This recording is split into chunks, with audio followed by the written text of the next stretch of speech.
pas si tu le montres, mange avant ou après, là, mais moi, je fais quelque chose après. Fait que désolée. Parfait. C'est parfait, Sylvie. Plusieurs font ça, donc pas de souci. Il n'y a pas de souci, je suis de retour. Bien le bonjour, très chère Annie. Bonjour François, comment vas-tu aujourd'hui? Tu vois, moi, quand je suis habillé en bleu, c'est comme le ciel, tout va bien. Il n'est pas bleu, mais il est un peu bleu. Il y a des trous dans les nuages.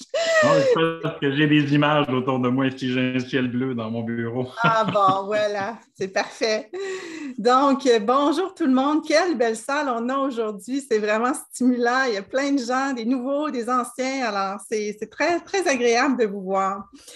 Donc, aujourd'hui, on se retrouve, François, pour discuter de retour sur l'expérience ou retour d'expérience. Alors, c'est ce dont c'est ce qu'on a annoncé avec quelques questions dans notre animation. Alors, retour sur l'expérience, c'est vraiment une démarche qu'on fait en organisation. On le fait beaucoup, entre autres, dans des situations de gestion de projet où on a des processus qui ont été mis en place, où on est en train d'avancer dans un projet et il y a des écueils, il y a des embûches, où il y a des avancements positifs. Et parfois, on se ramasse même à la fin d'un projet avec pas nécessairement les résultats escomptés. Alors, il y a des démarches qui existent, dont entre autres le retour d'expérience, qui permettent justement de déceler les opportunités ou les failles, puis de voir les avenues. Alors, c'est de ça dont on va discuter aujourd'hui. François, j'aimerais donc ça, peut-être que tu nous présentes davantage la thématique, puisque c'est un thème que je sais que tu abordes avec tes clients. Je le fais également de mon côté et j'ai œuvré également en gestion des risques et qualité dans le réseau de la santé. J'ai travaillé en gestion de projet. Alors, pour moi aussi, ça fait vraiment partie de mon bagage. Donc, j'aimerais ça que tu t'avances un peu plus pour nous parler de ta compréhension et pour toi ce que c'est. Excellent, merci beaucoup, Annie. Bien, bonjour encore une fois tout le monde, bienvenue. Grand plaisir de pouvoir vous compter parmi nous. Et n'hésitez surtout pas, en cours de rencontre, vous avez votre petite main virtuelle, entre autres, sur le Zoom, de lever la main, vous avez des questions et commentaires, soyez sans gêne. Libre à vous aussi de pouvoir manger en même temps, donc c'est correct, c'est bienvenu. Et de garder vos micros fermés pour éviter de l'interférence en cours de route avec un bruit qui pourrait arriver à l'improviste. Donc, je reviens avec la thématique d'aujourd'hui. Moi, je l'appelle le REX. Ce n'est pas le chien Rex, c'est le REX, c'est le retour sur expérience. Et pourquoi c'est important? Bien, je vous dirais qu'aujourd'hui, on vit beaucoup de défis en entreprise. Je ne vous cacherai rien, que ce soit, peu importe le secteur d'activité, dans un secteur public, que ce soit dans un secteur privé, les défis se ressemblent beaucoup. Donc, on va parler de rareté de main-d'œuvre. Je n'aime pas parler de pénurie de main-d'œuvre parce que de la main-d'œuvre, il y en a beaucoup sur la planète, mais peut-être que pas nécessairement en quantité industrielle au Québec. Donc, on a une rareté de main-d'œuvre. Et aussi, ce qu'on voit, c'est la grande vague de démissions que vous avez certainement entendu parler également. Donc, c'est pour ça que le sujet d'aujourd'hui, le REX, joue un rôle important. Il faut, selon moi, absolument considérer de choisir des expériences à l'intérieur de nos entreprises, de nos organisations, qui vont nous permettre, de retenir, de fidéliser la main-d'œuvre qui est déjà présente et également d'être attractif pour la main-d'œuvre qu'on veut amener chez nous à l'intérieur de nos organisations afin de combler des postes. Donc, le retour sur expérience, ça amène également les gestionnaires en entreprise de revoir le modèle de leadership et aussi de revoir l'ADN de l'organisation. Donc, qu'est-ce qu'on veut avoir comme culture d'entreprise, culture d'organisation? Il y a des cultures qui datent des années 60-70. Même si j'ai les cheveux blancs, je ne fais plus partie de ces cultures-là. Je m'en suis dissocié, en grande partie. Donc, culture où on va avoir tendance à sanctionner, à rendre imputable. On était sur l'imputabilité la semaine dernière, à rendre imputable coupable, même quelqu'un qui a commis une erreur, qui a commis une faute, ou sans commettre une erreur, une faute, que cette personne-là ne se sente pas à l'aise et confortable pour partager une expérience vécue qui est en mesure d'être profitable pour l'entreprise, pour l'organisation. Donc, d'inclure, d'intégrer à l'intérieur de la culture d'entreprise, non pas une culture qui favorise à chacun d'être en retenue, d'avoir peur de parler, d'avoir peur d'émettre un commentaire, d'avoir peur de partager une expérience plus ou moins concluante, mais de vraiment amener autour d'une table de discussion les personnes qui forment l'organisation, qui forment l'entreprise, et de pouvoir partager ces expériences-là dans un motif d'apprentissage et non pas de sanction, dans un objectif de partage des connaissances, et qui sait de pouvoir aller puiser dans les connaissances, les compétences, les ressources des autres personnes au niveau de l'organisation pour être en mesure de solutionner une problématique, ou encore de partager sur un bon coup des éléments qui peuvent permettre à d'autres personnes de pouvoir s'en soucier, de l'intégrer à l'intérieur de leurs propres activités, puis d'avoir un effet catalyseur et je dirais même un effet levier à l'intérieur d'une organisation. Donc, quand on travaille avec le REX, ce que ça permet également de faire, c'est de la mobilisation. On sait, là, je reviens aux grands défis de tout à l'heure. Donc, j'ai des défis de main-d'œuvre, j'ai des défis de retenir ma main-d'œuvre, j'ai des défis X, Y, Z, d'avoir une entreprise qui est soudée, qui est tissée solide, qui est bien mobilisée, qui est bien motivée, que la communication est fluide. Ce sont des vecteurs hyper importants dans une organisation afin de faciliter la croissance. Et la croissance, ce n'est pas nécessairement juste sur le plan financier, là. C'est la croissance, l'accomplissement des personnes, des individus à l'intérieur de l'organisation et par le fait même de rendre une entreprise plus performante. Et performance, ce n'est pas nécessairement signe de dollars tout le temps non plus. Donc, voilà, Annie, je te laisse pour l'autre bout parce que je pourrais entretenir sur le sujet pendant toute l'heure qui vient, mais je vais te laisser une place. Merci beaucoup, François, parce que moi aussi, tu sais, j'ai beaucoup à dire sur cette thématique-là. Alors, en effet, comme gestionnaire d'organisation, c'est vraiment une démarche qui est hyper positive. Quand on avance dans des projets, quand on avance dans la gestion d'équipe, il arrive assurément des situations où ça va un peu moins bien, où l'avancée n'est pas à la hauteur des attentes qu'on a. Et souvent, ben, dans le fond, on emporte la responsabilité sur nos épaules en se disant comment je vais m'en sortir? Alors que quand on travaille avec les gens, quand on travaille avec l'équipe, puis qu'on met tout le monde à la table, pour faire un retour, c'est quoi la situation? Dans quoi on se retrouve actuellement? Qu'est-ce qui a bien été? Qu'est-ce qui a moins bien été? Puis comment on agit pour trouver des solutions? Puis se poser les questions avec tout le monde autour de la table, c'est très important, c'est très pertinent. Et quand je dis tout le monde, ce qu'il faut savoir, c'est quand on est dans un processus de retour sur expérience, entre autres en gestion de projet, mettre tout le monde autour de la table, ça veut dire mettre les agentes administratives sur le bord à la table, ça veut dire de mettre les professionnels terrain, de mettre les gestionnaires, mettre tout le monde qui peut être contributif ou qui sont autour du projet, qui soient présents. Parce que, tu mentionnais, François, dans l'avancée d'une organisation, souvent, on sait ce que font les autres personnes, mais on ne sait jamais nécessairement l'ensemble des tâches, des responsabilités qu'ils peuvent avoir dans un processus menant à la réalisation d'un objectif commun, d'un projet. Et de mettre tout le monde autour de la table permet justement parfois de trouver des avenues très facilitantes et rapides. Puis, souvent, justement, certaines personnes ont un bagage d'expérience qu'on ne connaît pas, qui peut vraiment être très utile pour trouver des avenues puis solutionner la situation.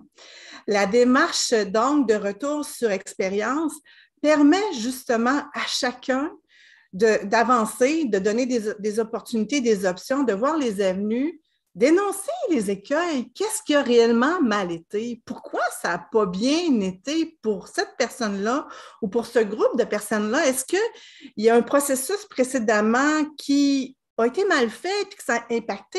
Donc, d'envisager l'ensemble du portrait permet justement de bien cerner où se situent les écueils, De déceler également ce qui a bien été, parce que ce qui a bien été est hyper important également, parce que c'est à travers ce qui a bien été qu'on est capable de trouver des bonnes pratiques, qu'on est capable d'identifier les leviers qu'on a, sur lesquels on peut s'accrocher pour la suite, donc les répéter. Donc, puis oui, c'est une démarche qui est très valorisante pour les individus, pour les professionnels, de savoir que tout le monde est à la table, les gestionnaires comme le terrain, fait en sorte que chacun trouve la responsabilité qu'il a et voit que son rôle est majeur dans l'avancée de l'organisation et dans l'avancée des projets. Et ça, c'est bien.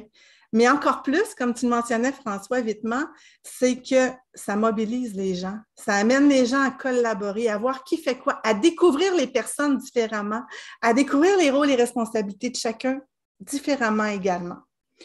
Donc, voilà, François, je vais prendre mon respire, je vais te laisser poursuivre. Oui, je vais vous faire une mimique qui appartient à un film, là. Je n'ai pas la prétention d'être aussi laid que le personnage, mais Gollum dans Le Seigneur des Anneaux. Donc, mon précieux, mon précieux, mon précieux. Ce qu'on va trouver également dans les entreprises, puis ça te fait rire, Rémi, ce qu'on va trouver également en entreprise puis dans les organisations, c'est des personnes qui développent un sentiment de chasse gardée. C'est à moi, je ne le partage pas. Donc, une culture comme ça, c'est dévastateur et nocif, même toxique pour toute organisation. Le pourquoi la caricature, l'image que j'utilise, c'est vraiment, moi j'encourage dans les entreprises où je suis présent, j'encourage d'avoir une culture d'entreprise qui supporte et qui encourage le droit à l'erreur. Lancez-moi pas de pierre. Donc, qui encourage le droit à l'erreur, donc pas qui encourage de faire, de commettre des erreurs. Mais le droit à l'erreur, ça veut dire que les gens ont de la latitude, la capacité de pouvoir innover, créer, sortir des sentiers battus, d'expérimenter et avec le REX, de revenir et de partager. Puis ce n'est pas nécessairement des erreurs qui sont dramatiques, qui sont coûteuses. Il faut mettre un certain cadre, bien entendu, autour de la latitude puis du lien d'autonomie qu'on peut confier à une personne. Tu sais, si je prends un scalpel, puis je le mets dans les mains de Annie, puis je te dis, tu fais une opération à cœur ouvert, je ne suis pas sûr que c'est une bonne décision que je prends. OK? Pas que tu n'es pas compétente, mais est-ce que tu as le niveau de compétence pour le faire? Donc, il faut savoir mettre dans un cadre le niveau d'acceptation du droit à l'erreur. Et en faisant ça, donc en libérant mon précieux, c'est à moi, c'est à moi, c'est à moi, mais en travaillant avec une perspective et un horizon plus global au niveau d'une organisation, imaginez la façon dont on va transcender la capacité d'une entreprise, d'une organisation à atteindre les buts, les objectifs qu'elle se fixe. Un autre élément que je trouve important, puis c'est une étude qui remonte au mois d'août 1999, donc, mais 2019, je suis en train de reculer. 2019, donc au mois d'août 2019, c'est une étude de Robert Half, la firme RH Robert Half. Et Robert Half, dans son étude, il y a deux volets là, sur l'étude que j'ai vue. Il y a un volet mondial puis un volet nord-américain. Sur le volet nord-américain, il avait identifié, juste avant la COVID, les 5 top compétences les plus recherchées par les entreprises, les organisations à l'échelle nord-américaine. Parmi les 5 top compétences, la pensée stratégique, le leadership, la communication, la collaboration, l'intelligence émotionnelle. Alors, regardons où nous sommes aujourd'hui. Là. Il n'y a pas parlé d'intelligence artificielle, intelligence émotionnelle. Donc, avant même la technologie, ce sont tous des capacités, des talents et des compétences axées et orientées sur l'humain. Donc, vous comprendrez ici que le REX là, prend une dimension encore beaucoup plus importante dans un contexte comme ça. Et je rajoute une dernière donnée, tout ça pour faire un retour sur mon entrée de tantôt où je parlais des défis de main-d'œuvre et les personnes qui intègrent le marché du travail aujourd'hui. Une autre étude qui a été faite par une autre firme, le nom m'échappe, là, mais ce n'est pas Robert Half, c'est au niveau du niveau de bonheur des personnes sur le marché du travail. Donc, qu'est-ce qui fait que les gens sont heureux et pour quelles raisons ils quitteraient l'entreprise, l'organisation? le salaire, le revenu vient en 8e position. Donc, ce qui fait que les gens vont être heureux, vont être bien au travail, la relation avec la direction, d'être au courant de ce qui se passe dans l'entreprise, d'être impliqué dans les processus, pas nécessairement prendre des décisions, mais d'être impliqué dans les processus. Puis les générations d'aujourd'hui, ils veulent savoir ce que ça donne, qu'est-ce qu'on fait ensemble. Donc, le REX prend une dimension encore plus importante pour favoriser de correspondre aux besoins des humains à l'intérieur d'une organisation. Annie, je te repasse la parole. Merci, François. Donc, je reviens à la réalité du gestionnaire, en fait. Puis, on l'a abordé la semaine passée quand on a parlé justement d'imputabilité. Puis, je veux revenir là-dessus. C'est le fait qu'on n'est pas dans une culture de culpabilisation. On est vraiment dans une culture de bienveillance. Et justement, ce que tu apportes, François, comme étant les compétences nouvelles au niveau de la gestion, c'est justement d'œuvrer avec nos habiletés, nos valeurs, nos habiletés de cœur, nos valeurs, nos habiletés personnelles pour faire en sorte de mettre de l'avant tout ce qui permet la collaboration et le mieux-être des personnes, d'avoir du bonheur et du sens au travail. On en a parlé à quelques reprises du bonheur et du sens. Donc, c'est nécessaire parce qu'on est tous à la recherche de ça. On a tous besoin d'avoir un sens dans ce qu'on fait. Et quand il y a une perte de sens parce que le mécanisme n'est pas bon, bien, on est en perte de sens. Donc, redonner le sens le plus rapidement aux démarches qu'on fait. J'ai œuvré dans le réseau public de la santé, au niveau ministériel également, Sylvie. On a vécu des salles de pilotage ensemble. On a fait des A3, on a fait de la gestion de projet.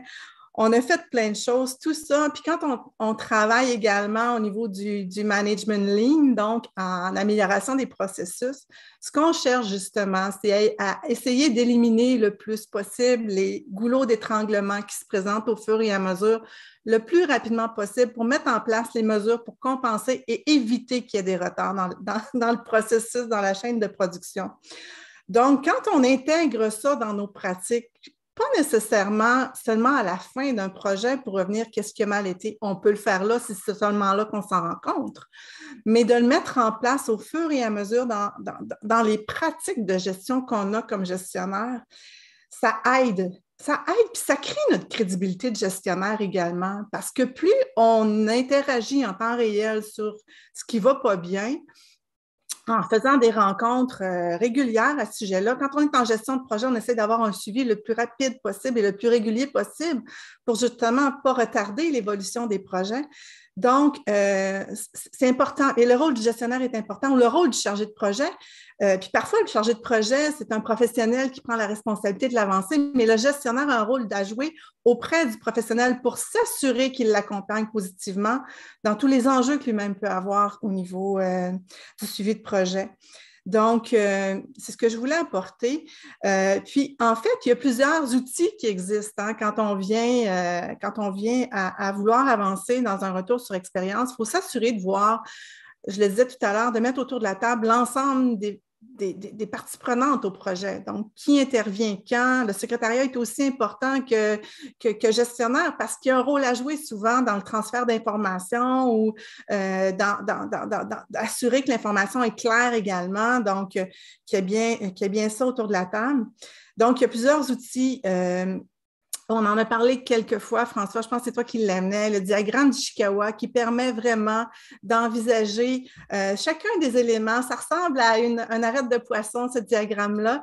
Ça permet vraiment d'envisager l'ensemble des sphères dans lesquelles le projet ou l'organisation, le projet s'enregistre. Il y a également des processus Kaizen qui existent. Ça, j'en ai fait également. C'était des journées complètes où on regardait un processus d'un bout à l'autre pour éviter, souvent, c'est des processus qui entraînent plusieurs partenaires au fur et à mesure. Donc, revoir où sont les enjeux, où sont les écueils, quelles sont les avenues les plus porteuses qui engendre le moins d'efforts possible. Donc, on fait également la courbe effort-impact où on place les différentes avenues de solutions qu'on envisage et on essaie de retenir les avenues qui ont le plus d'impact avec le moins d'énergie, donc le moins d'efforts à investir. Donc, il y a plusieurs éléments qui existent à ce niveau-là.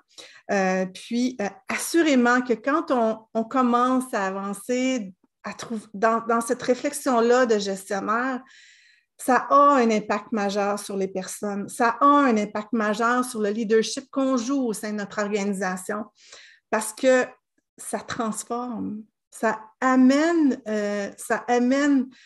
plus d'entraide entre les gens, ça nous dégage parfois même comme gestionnaire parce que plus les gens se connaissent, plus les gens savent ce qu'ils font de part et d'autre, plus ils vont se tourner les uns vers les autres quand ils vont avoir « Ah, peut-être je vais m'informer auprès d'un pour voir s'il y a une idée par rapport à ça. » Donc, ça crée cette dynamique-là qui est hyper positive. Alors, voilà. Je ne sais pas si, à date, on aurait des questions. J'aimerais savoir s'il y a des questions dans les personnes qui sont présentes. Oui, Jessica. C'est plus vite de lever la main comme ça va plus vite. Concrètement, le REX, comment est-ce qu'on peut...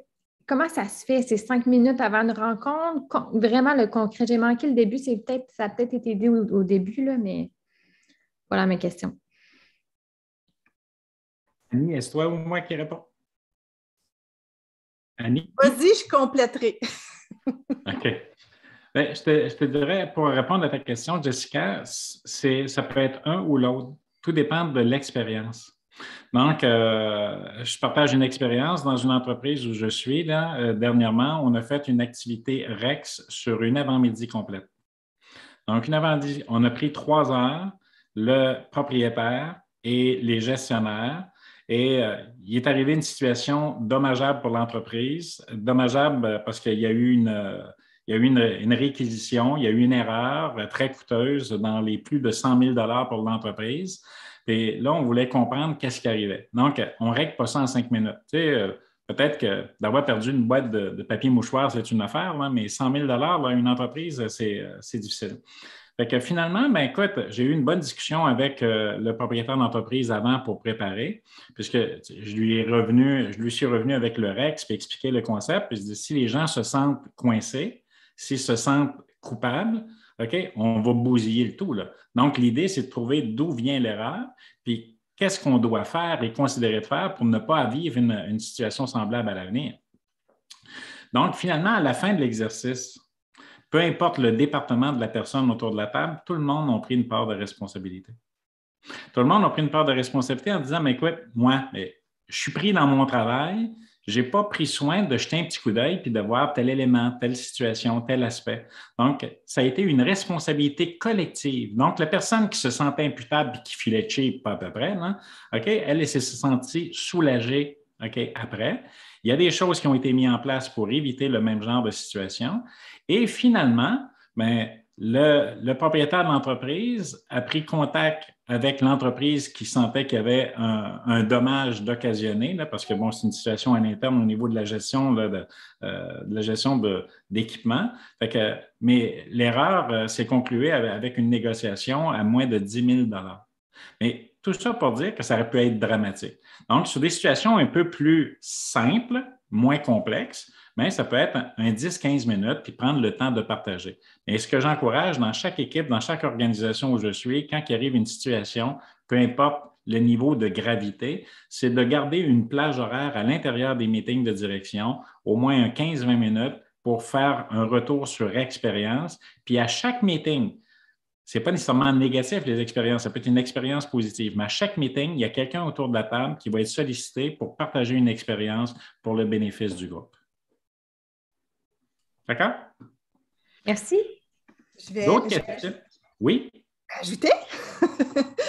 Donc, oui, on peut le faire à l'intérieur des rencontres de direction. Donc, quand l'ensemble de l'équipe est présente, on peut avancer sur ce qui a bien été, ce qui a moins bien été. Souvent, d'ailleurs, comme gestionnaire, on le sait avant la rencontre même. Donc, on est capable d'envisager des avenues pour dire, bon, de quelle façon je vais l'apporter à l'équipe, puis favoriser justement qu'il y ait un échange entre les personnes. Mais il arrive parfois que le projet est d'ampleur et puis il y a tellement d'enjeux et de négativité qu'il peut s'avérer pertinent que ce soit vraiment quelqu'un d'externe à la direction qui mène l'expérience de retour sur l'expérience justement pour assurer la neutralité, pour assurer que la démarche soit bien faite. Il y a des étapes, en fait, préalable, où il y a des étapes, en fait, pour avancer dans un processus un peu plus formel, dans le fond. Puis souvent, ça amène à l'élaboration d'un plan d'action. Donc, les étapes, si on en parle de façon un peu plus formelle, il y a normalement la collecte des informations. Alors, on s'assure de s'adresser à chacun, d'aller chercher l'information de chacun pour voir, OK, j'ai un portrait, bon, est-ce qu'il y a des enjeux, quels sont-ils? On peut faire pour faire ça, donc l'information, ça pourrait être des données, des plans d'action, des choses qui ont servi à la démarche. Par la suite, conduire des entretiens individuels avec les personnes pour aller chercher les perceptions individuelles des gens et savoir, bien, selon eux, quelles sont les problématiques, où s'est situé le problème pour déjà avoir un peu plus d'informations. Par la suite, analyser l'ensemble des éléments recueillis, puis voir s'il y a, on est capable d'en sortir une histoire commune. Est-ce que, dans le fond, ça se corrobore ou ça ne se corrobore pas? Est-ce qu'il y a des perceptions qui sont différentes d'une équipe à l'autre qui font en sorte que ça va être un enjeu quand on va mener l'expérience du retour sur l'expérience, justement? Par la suite, faire une réunion, dans le fond, une réunion où on va synthétiser tout ce qui aura été apporté. Puis, à ce moment-là, c'est faire en sorte de ramener les points, les éléments qui ont été apportés par chacun, de favoriser un échange autour de ça, un échange qui soit constructif. Puis, comme on le mentionnait tout à l'heure, on n'est pas dans la culpabilisation, on n'est pas dans l'accusation non plus, on est vraiment dans un processus d'amélioration pour déceler les avenues puis les voies de passage.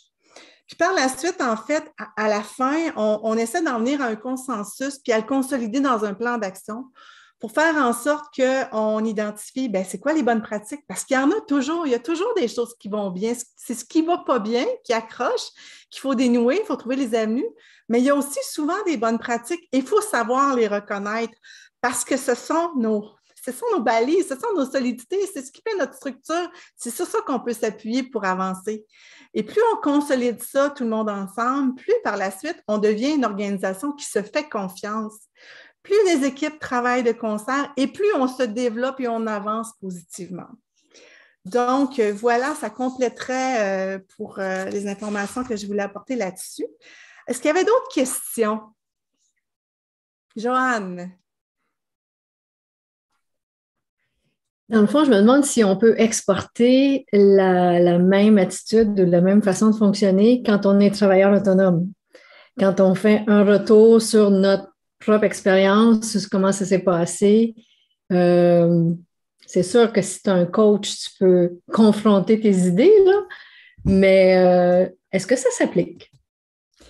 C'est une bonne question. Moi, je te dirais, moi, un retour sur expérience avec le client, je ne sais pas si tu le fais, mais déjà ça pourrait être déjà intéressant de voir comment ça s'est passé pour lui. Qu'est-ce qu'il en a retiré? Qu'est-ce qu'il en a appris? Est-ce qu'il aurait aimé qu'on aille plus loin comme coach, avec le client? Mais en même temps, entre nous, parfois, on se développe un réseau et ça pourrait être le fun qu'on s'organise des rencontres de la sorte pour dire voilà comment je m'en suis sortie. Alors, même dans notre réseau rapproché, alors je te donne une idée, Joanne, dans notre réseau rapproché, je sais qu'avec certains, on s'en est parlé qu'au besoin, si on a besoin d'un brainstorm, de se créer ça autour de soi comme travailleur autonome. Des groupes de brainstorming où on est capable peut-être de temps en temps faire un café rencontre ou faire un groupe de brainstorm pour échanger sur les enjeux, les difficultés, puis ça pourrait être aidant. Donc, je le verrais peut-être de cette façon-là. François, qu'est-ce que tu en penses? Tout à fait. Tout à fait. Ce que tu dis, c'est très pertinent. Ta question est tout autant pertinente. Puis j'ai parmi mes clients aussi des travailleurs autonomes. Ayant travaillé moi-même dans le domaine des services financiers pendant plusieurs années, donc c'est une industrie où il y a beaucoup de travailleurs autonomes, donc des petits cabinets, des petites structures. Ce que je fais, c'est que j'ai toute une liste de questions, puis je les ai en avant de mes yeux ici, mais toute une liste de questions. Puis à partir du moment où on a accepter le concept du REX, puis qu'on est d'accord avec. Donc, on peut, Annie, ce que tu dis, je pense que ça vient pallier au fait d'être seul, mais également, il peut y avoir un exercice avec des questions très pertinentes qui sont préparées avant. Donc, si j'ai ma liste de questions avant, puis je vis une problématique, parce que ce qui arrive, c'est que dans une situation où mes émotions sont à fleur de peau, puis ça peut être des émotions positives et négatives, je vais perdre mon objectivité. Puis je vais avoir tendance à tomber dans la réaction plutôt que dans l'objectif puis le subjectif. Donc, quand je reprends ma liste de questions, là, je lui conseille de prendre quelques bonnes respirations, faire un peu de cohérence cardiaque pour se calmer un peu. Puis on prend des questions. On est déjà capable d'initier par soi-même des réponses sur les questions puis sur la problématique. Question genre, au début de ma mission, ce que j'avais à faire, quelles étaient mes perceptions? OK? Qu'est-ce qui est arrivé? Quels étaient mes objectifs? Donc, en passant à travers toute cette série de questions-là, ça permet de faire un brainstorm, un auto-brainstorm.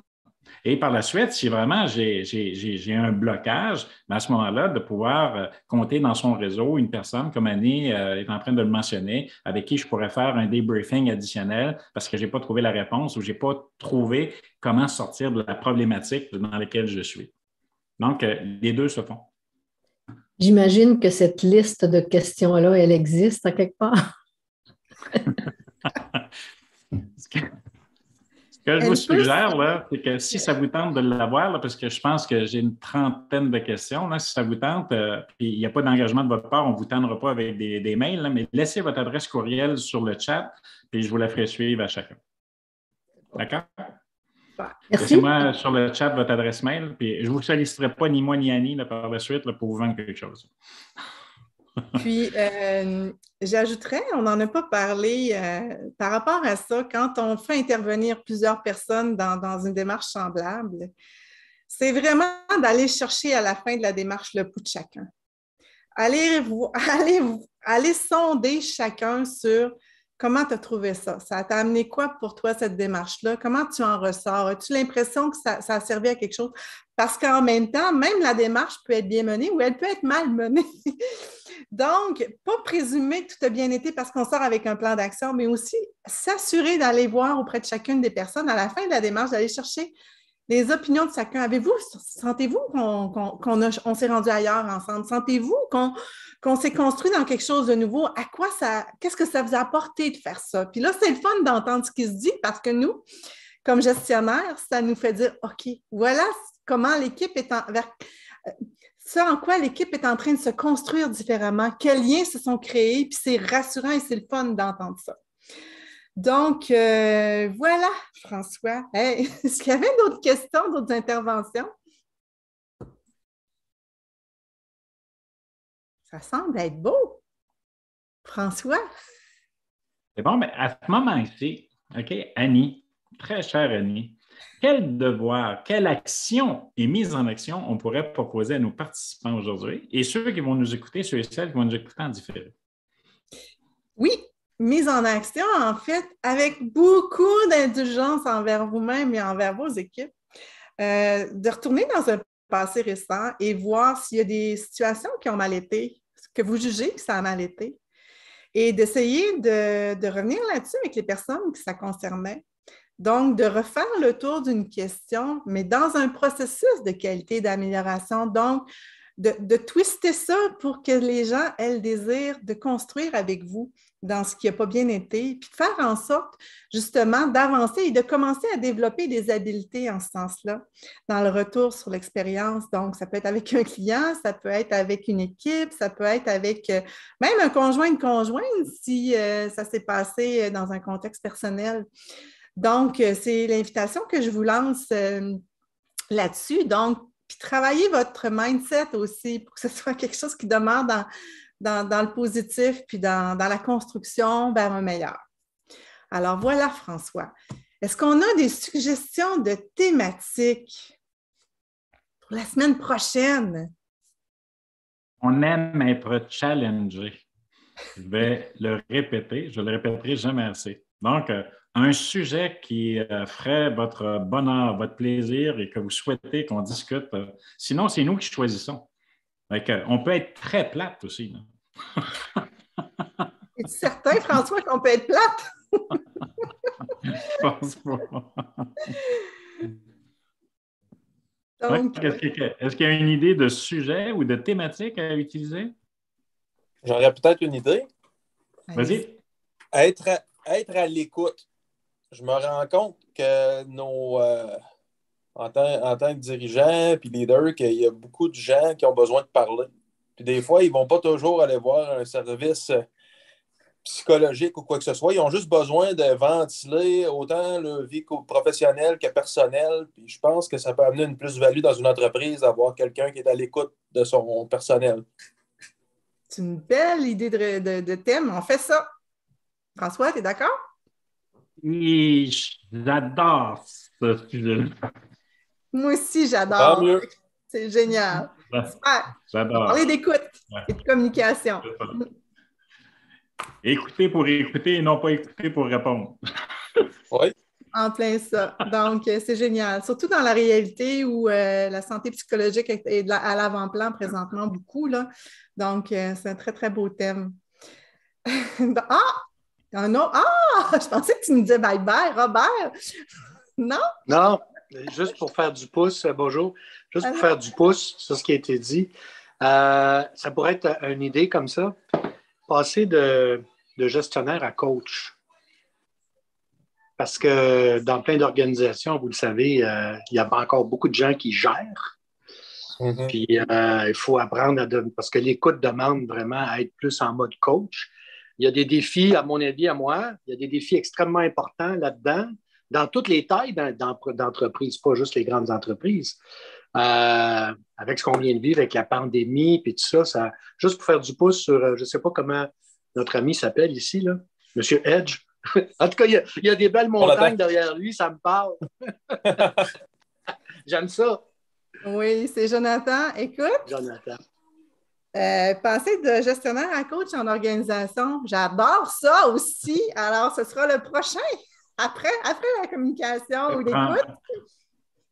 Prendre en note, puis également, mais c'est très pertinent, Robert, puis sans vendre mes programmes, ou vouloir vendre mes programmes, là, c'est loin de là, mais j'ai un programme de formation et de coaching qui s'appelle Leader Coach.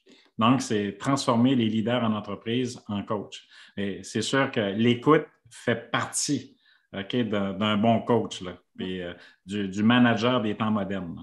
Le manager des temps modernes, là, il ne se promène pas avec une épée puis avec une armure.